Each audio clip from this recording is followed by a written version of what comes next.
The Miraculous Journey of Edward Tulane by Kate DeCamillo. Chapter 22.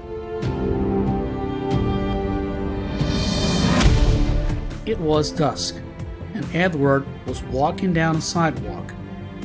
He was walking on his own, putting one foot in front of the other without any assistance from anybody. He was wearing a fine suit made of red silk. He walked down the sidewalk, and then he turned onto a path that led up to a house with lighted windows. "I know this house," thought Edward.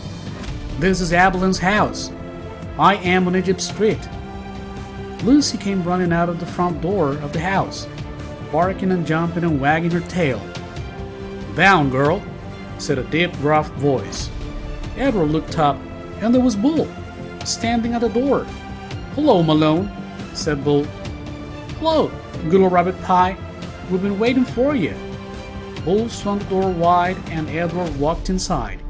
Abeline was there, and Nellie, and Lawrence, and Bryce. "Susanna," called Nellie. "Yangles," said Bryce.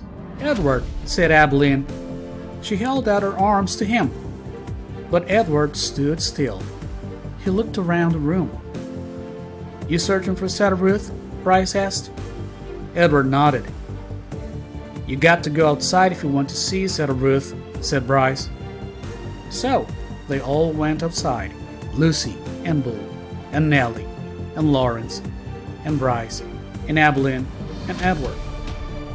"Right there," said Bryce. He pointed up the stars.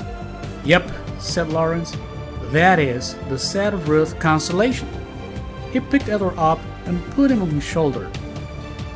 "You can see it right there."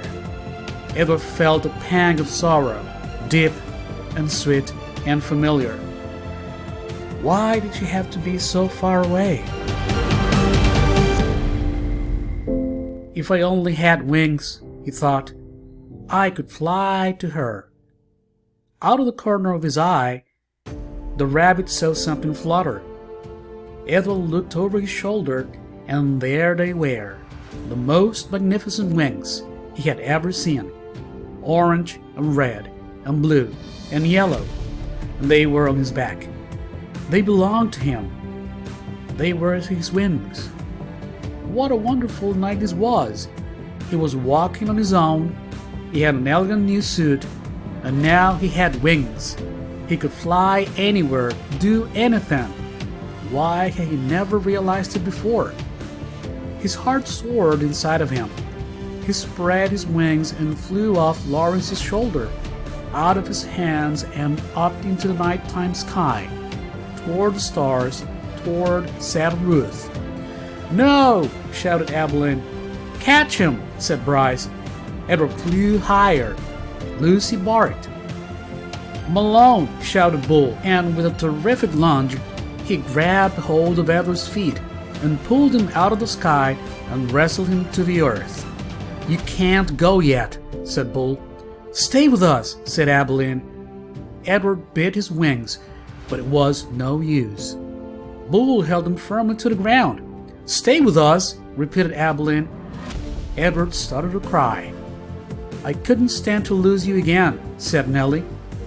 "Neither could I," said Abeline. "It would break my heart." Lucy bent her face to Edward's. She licked his tears away.